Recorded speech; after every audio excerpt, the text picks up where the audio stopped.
opinião.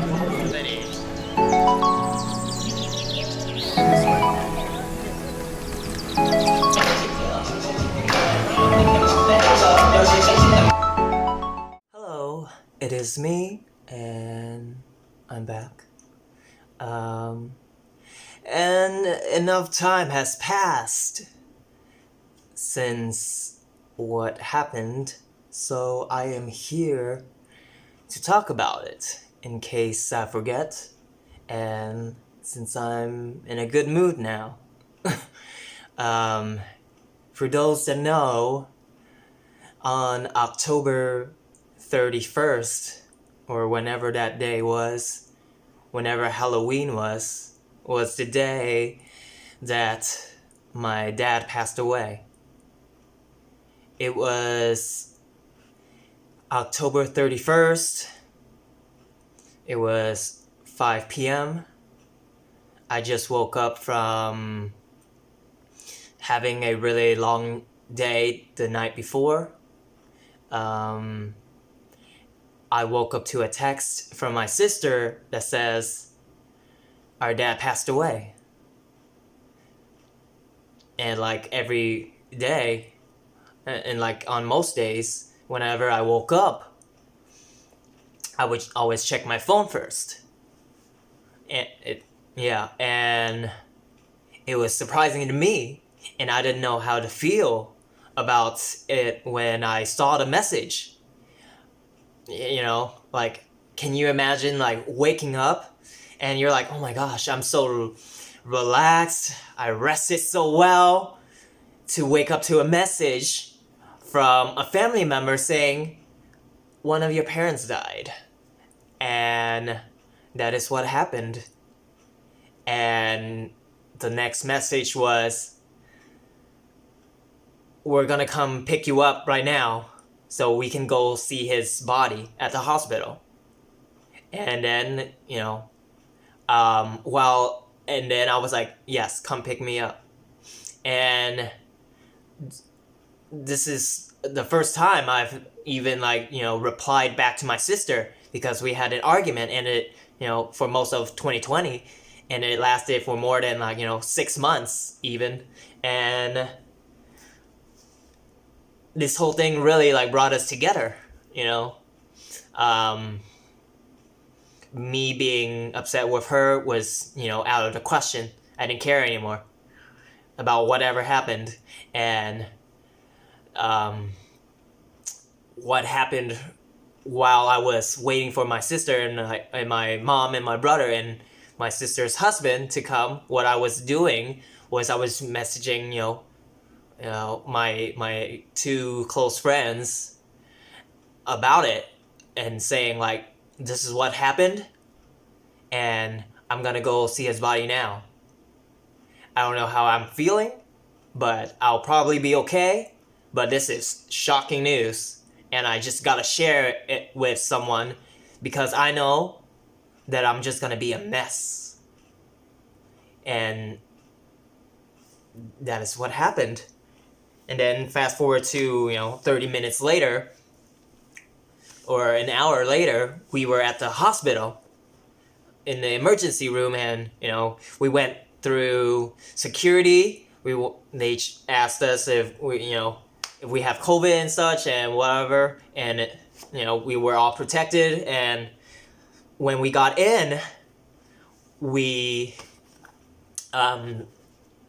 a family member greeted us, someone I didn't know, and someone I wished I knew, but it was my cousin on my dad's side.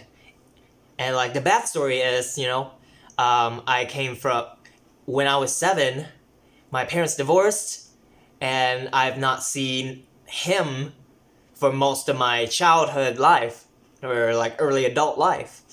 And so she came out, and she was like, she didn't know, she remembered us because we went to her wedding when we were very little, but I don't know her at all. And so the whole time I was like, who is this?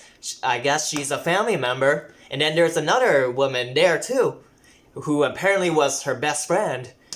And it was crazy. And then they showed us into like the room where his body was, and when we had to take turns because there could only be so much people in the same room at the same time, so we split, and it was me and my brother's turn to go in, and my stepmom was there and my stepsister was there. She's pretty young, she's like 13 or 14 or something.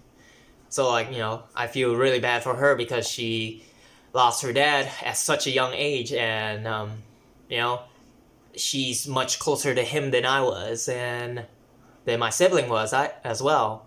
And that's what happened. And at the end of the night,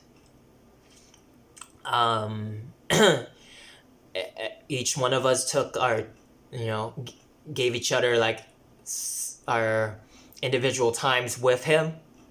And what I did was, after everybody left the room and it was just me and my dad, I placed my head on his cold, dead one. And I told him, I don't have any regrets. I don't hate him. And that he probably was going through his own thing. And that's why my parents divorced. And I don't blame him for anything. Even though, my single mom raising 3 kids, she didn't have a lot of money. And, sometimes we just didn't have electricity or heat or, hot water. And, or like our car is always broken and stuff. And, we just didn't have money to just constantly fix it. So we have to like walk to plenty of places just to get groceries or to go to school or to go to jobs. At this point in my life, it doesn't matter. I don't hold any grudge against him. And I just wanted him to know that. Sadly, I didn't get to say it to him when he was alive. But I hope if there is, if there's this thing called, like heaven or hell or whatever, or spirits, that I hope that he heard what I said and that I meant every single word I said. So that was my goodbye to him. And I cried there. And I cried at home later that night. And I sung a lot of sad songs in tribute to, to him. I sung Make You Feel My Love by Adele. I cried alone. And for those who reached out, thank you. I did a live stream as well on Twitch talking about the whole thing because I know that in order for me to process anything, I just gotta lay everything out. And that's what I did. Doing my best to just process everything while it's happening, while I'm feeling all these strong emotions. And I did the best I can for myself, and I think I did a good job. And then fast forward to the week after, it was his funeral, and luckily no family member had to put down any money because my aunt, who is a year older or so than him, already bought every one of their siblings a plot for their bodies when the time comes. And that's how we were able to hold a funeral right away and such. And it was like a whole like Buddhist funeral experience. There was lots of elderly Vietnamese people there.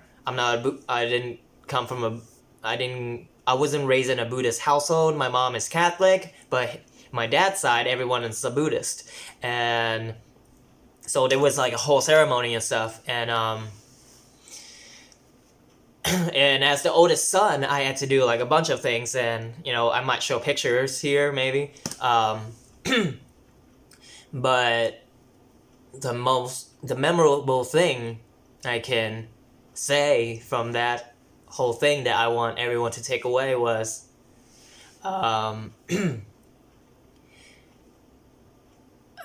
someone gave a speech. I don't remember who. They were on his side. Probably my stepmom, and she was thanking everyone for coming. And then like one of the monks noticed that there were like American folks there too that couldn't understand like Vietnamese, so they forced me to say something. I was like pointing at my cousin like, can you talk, like you know English too, like and you're much closer to him than I was, but they all forced me to say something. So like in the middle of the room I gave a speech. I had no intention to. I have not cried the whole day. So, but I started talking. And I basically said, thank you everyone for coming.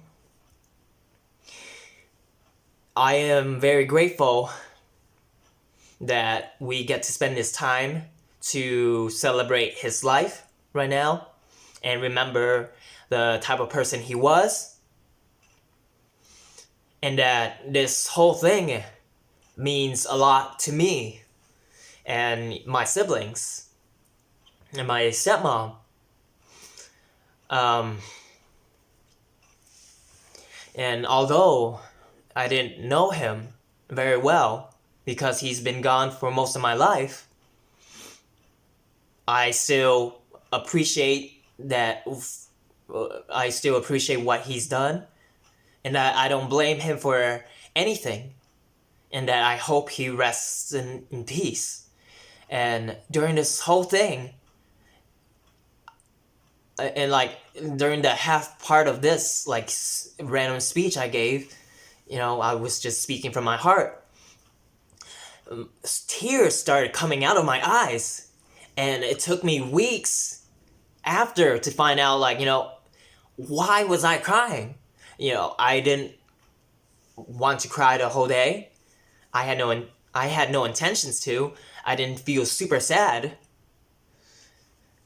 And after a few weeks of just thinking about like why I just bursted out crying, and it probably was because I looked around, seeing all the elderly people, his family, my relatives, just looking at me, and as like someone who like who always wants to like relate to other people, and that's what I always do whenever I like give like a speech or some sort.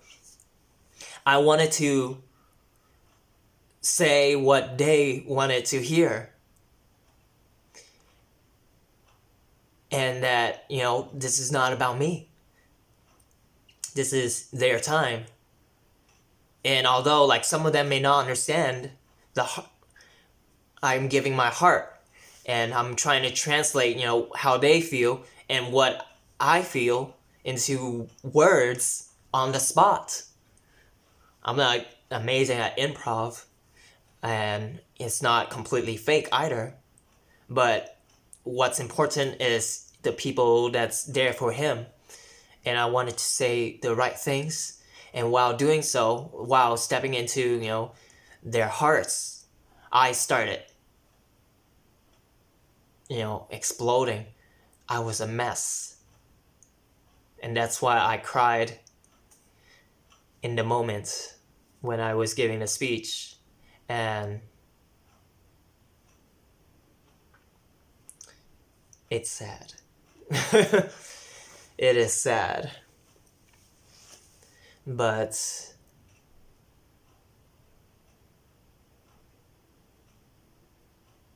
there's a lot to say. And I don't know what this will all mean or how this will play out in the future. But all I know is it's a strange feeling to lose a parent at such a young age. Like, I just turned 28 this year, and my stepsister lost our dad at 13 or 14, and this will be a lifelong thing. I'll always remember this. I've taken pictures. I'm recording this video, and if there's any updates, I will record another video and tell you how it has impacted me in whatever year I'll be recording that video.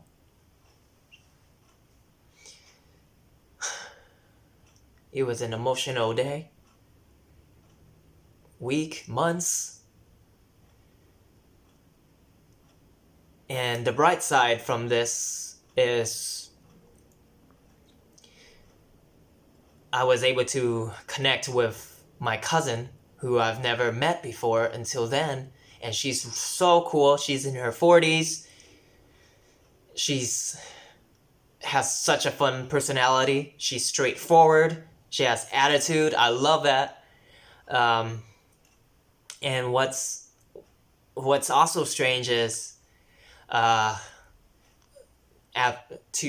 a month or two later, a friend of mine also lost her mom. Basically like, the day after Christmas. And and like I am serious about how that affected me way more than than when my own father died. That says something about me, and I don't know what it is, but because in October or something, or September, I don't remember, my friend posted on Facebook that her mom was sick, and that she would love to get letters from anyone.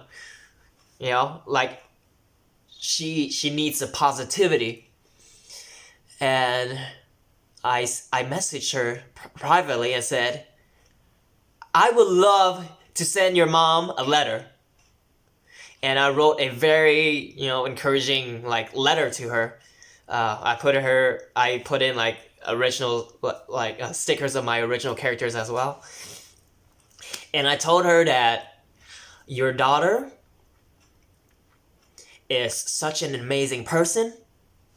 She provided, supports when my own dad died.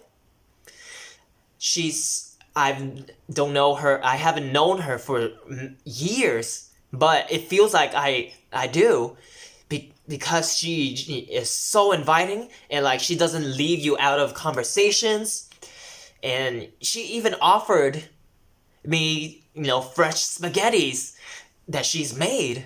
And she said, anytime you need fresh spaghettis, let me know. I can drive it to you. And I'm like, you're nuts. And then I said, I don't know what you're going through, but what I can tell you is you've done a great job raising your own daughter, because she's such an amazing person. And all I know is you gotta stay strong, because I know you can get through this, whatever it is. And then fast forward to January or something, December, after Christmas, I got a reply from her mom saying thanks.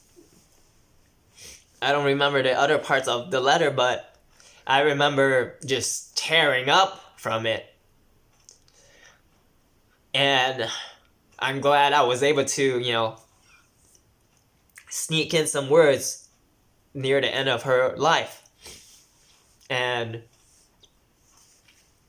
I told my friend that her letter really touched me. and I wish we can, convey emotions much better through, text, but I really meant it when I said it really touched me. So, yep. I didn't expect to cry in this video, but this is it. I was able to relate to her and her loss. It probably is not as tragic on my end, but I feel her. And this is it. I need to end the video now. I am out of words, but I wanted to record what the important parts in the story in case I forget, because that's one of my biggest fears. And I hope to record another video or upload another video soon.